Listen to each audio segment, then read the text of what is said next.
All right, I'll call the meeting to order.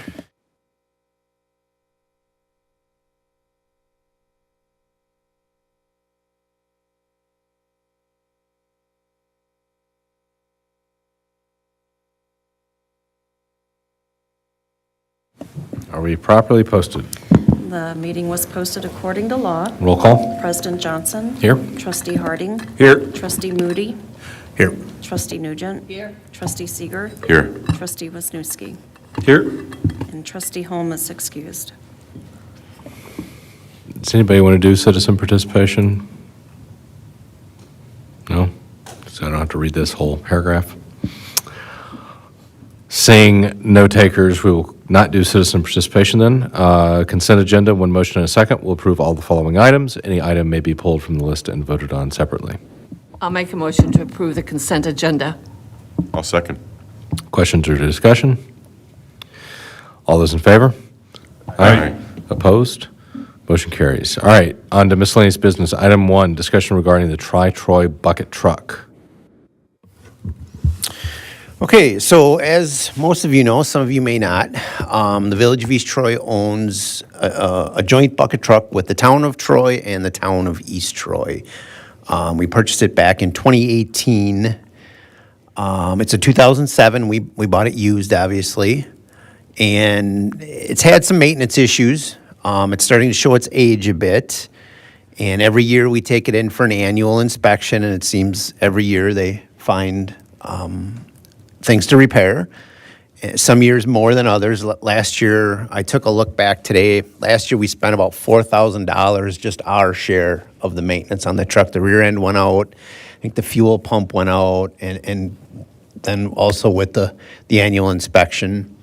So the first of the year, this year, it went back in for its annual inspection. It's sitting in Waukesha at the repair shop with about $5,000 worth of repairs that it needs. It's actually out of service right now and not usable. There's some cracked parts on the boom that have taken it out of service. So talked with the town DPWs, and they're telling me that they think that they're not wanting to spend any more money on this truck. So I tend to agree with them. It's getting to the point where it seems it's becoming unreliable. Actually, in fall, to put the snowflakes up, that's when the rear end was out of it. It was at Rody's waiting for parts, and actually Mark graciously borrowed us a boom truck to be able to get the snowflakes up.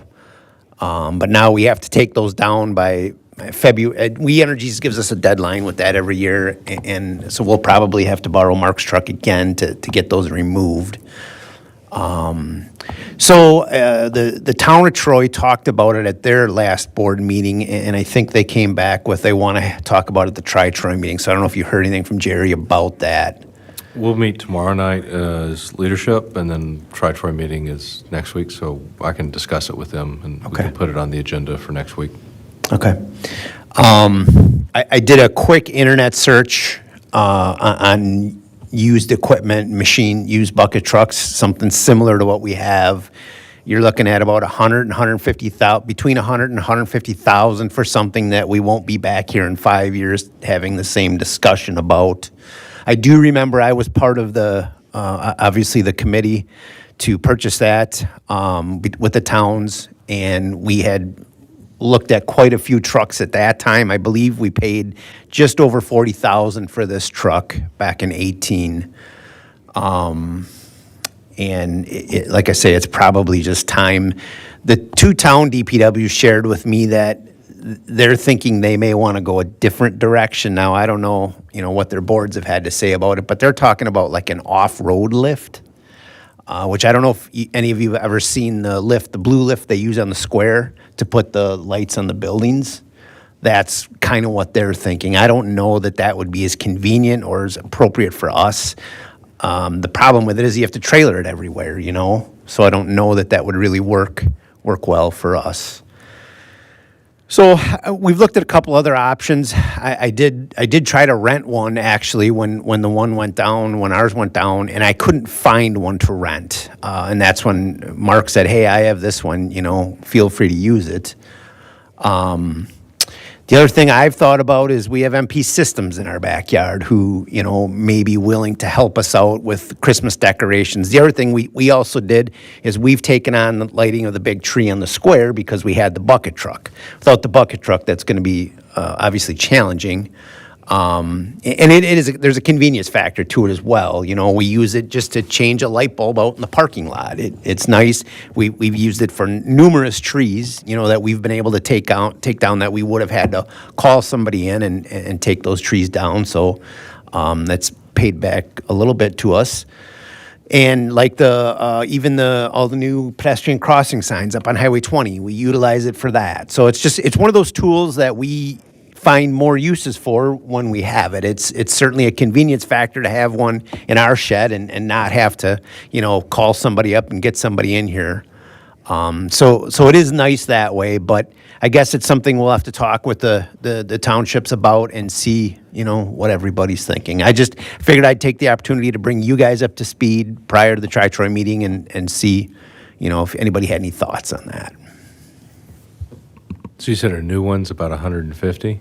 Well, that wasn't even a new one. That was a newer used one, probably like a 2 or 3 year old one. I would rather see something like that rather than something we'll be back here again 5 years having the same chat about, and for the reliability as well.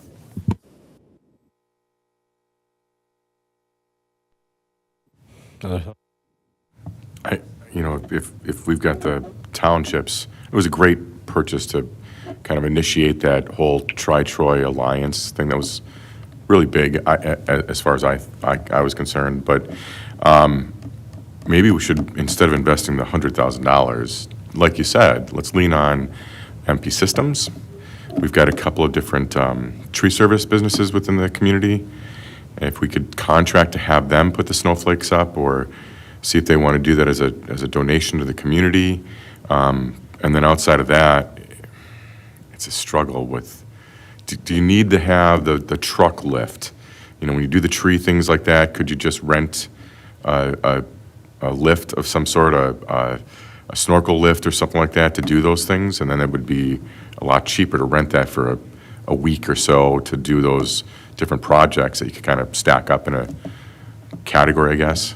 Just $100,000 for a 4-year-old truck. It was easy when it was 3 municipalities sharing it, but if they're not going to go in on it with us, that's a lot. Yeah, no, I agree. That's definitely, the most cost-effective way, obviously, for us to be able to do it. But, and it may be, like you just mentioned, a combination of, if we don't decide to replace it as a group, then, maybe we have to call the electrician in to change the light bulb here or, whatever. I don't know. But I do think that there's the possibility MP would help us out with some of the holiday stuff.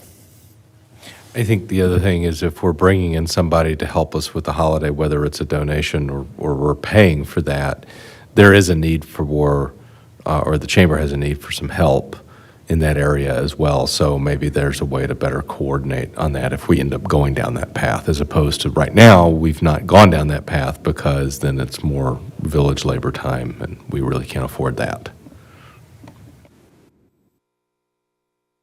Is there a runtime? I'm sure we don't put a lot of miles on the truck, but is there some type of, a runtime hours on a bucket? So I don't know the hours. So when we purchased it, it had 150,000 miles on it. So, and again, I remember it was myself and the other two DPWs from the other townships who are now retired, but we went and looked at numerous trucks. And we even bid on a few on some of the auction sites, and this was actually the best one we could come up with at the time for the budget we had. And again, it has served us. I don't it hasn't been horrible, but over the last 2 years for sure, it's definitely become less reliable. And that lift thing that the towns were thinking about, that's not the safest option.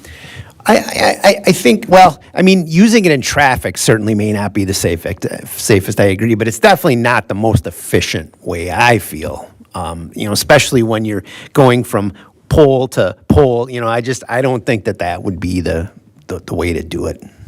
Not outside. Not outside. And I'm familiar with them inside of buildings, but I don't if outside. don't need them falling over. All right, so I'll talk to my counterparts tomorrow night, and then we'll see about adding it to our Tri-Troy discussion next Tuesday evening. Sounds good. All right. Ordinances and resolutions. Item 1, ordinance 2026-01, creating section 15-3 sub 1 related to special meetings of the Plan Commission. This is to, I guess, get some cleanup done on that ordinance there. We didn't have a special, that was with the background, right? We didn't have a special requirement for Plan Commissions. Correct. We have one for Village Board, but there wasn't one explicitly stated for Plan Commission. And it also allows us to charge if it's an individual requesting a special meeting because they want an expedited timeline. It does allow us to charge that individual for requesting the special meeting.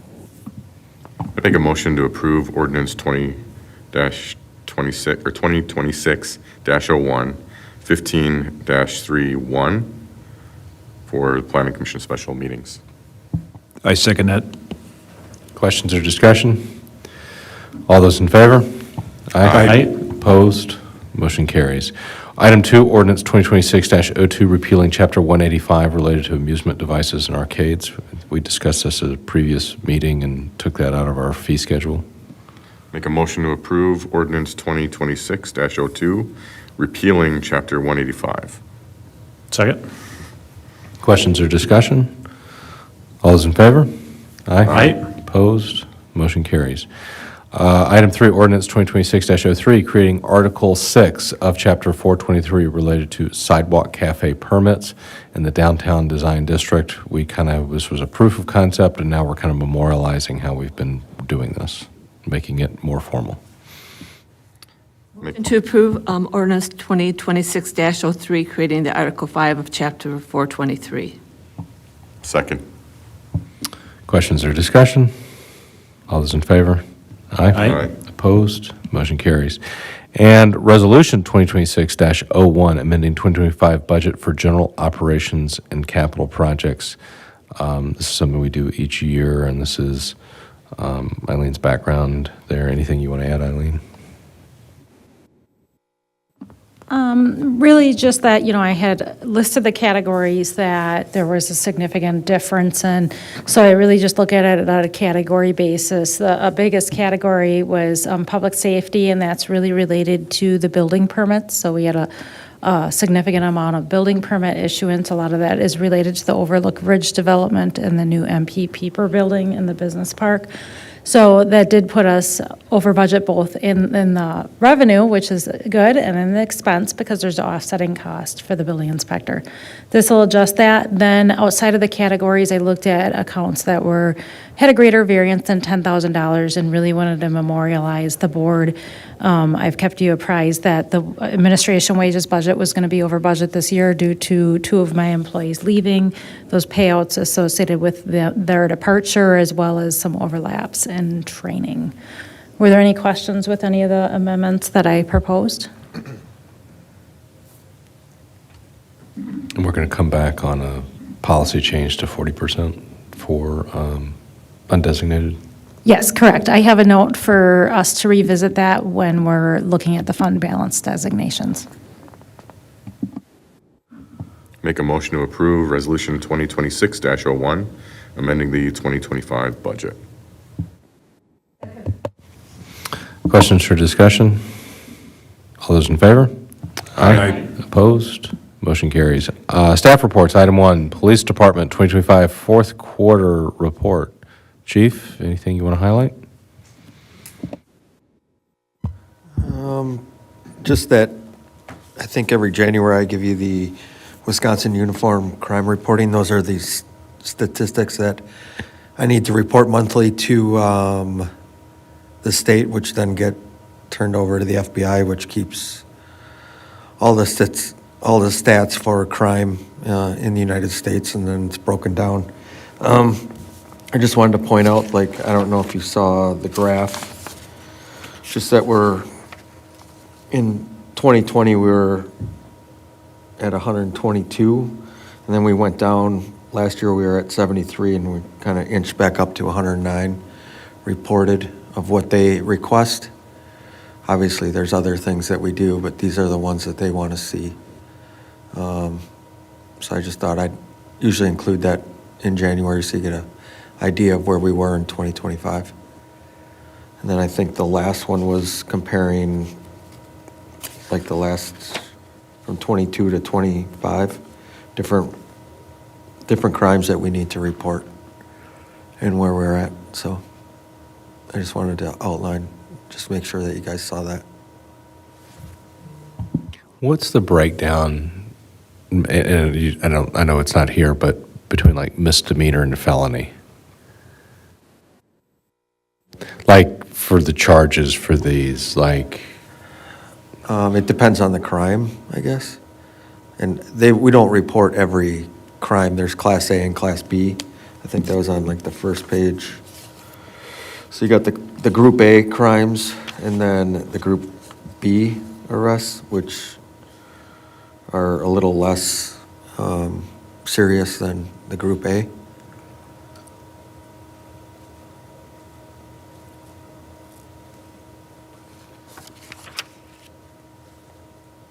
any other questions for the chief? All right, item 2, December financial reports, including the December financial report, variance report, and the airport financial report. Any questions for Eileen?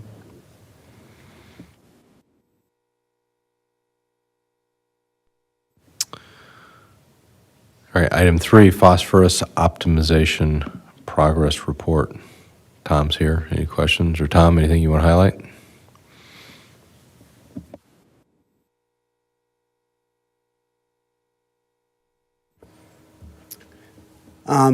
So we do this every year. It's part of our permit. Our permit is expiring at the end of this year, so this is the last one that you'll get for the permit, but there'll be, with the reissuance, we'll have to do this again. The biggest difference is we might not be in the MDV watershed plan. We might be doing water quality trading. So are there any questions in the report? No, awesome. No questions? Oh, thanks. Keep doing what you're doing. All right. Thank you. Thank you. All right, item 4, airport manager's fourth quarter report. Doug was planning to come, but I told him if he wanted to take the night off, it would be just fine. He's been working extra with the snow, obviously, so if you have anything, I can try and address it, or we can try to get an answer back from him.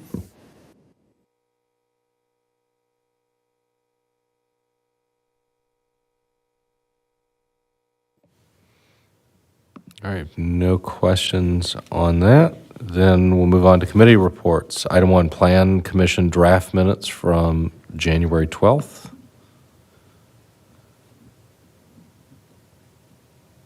Any questions there? Airport Advisory Committee minutes from December 8th. Questions there?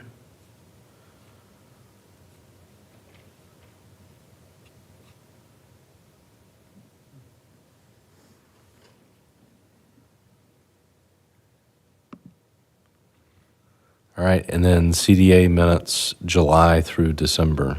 We've had a lot of CDA meetings. Any questions there?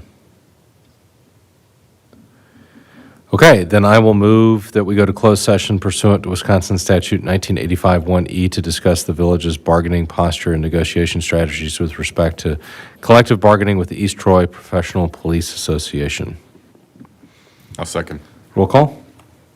President Johnson? Yes. Trustee Harding? Yes. Trustee Moody? Yes. Trustee Nugent? Yes. Trustee Seeger? Yes. Trustee Wisniewski?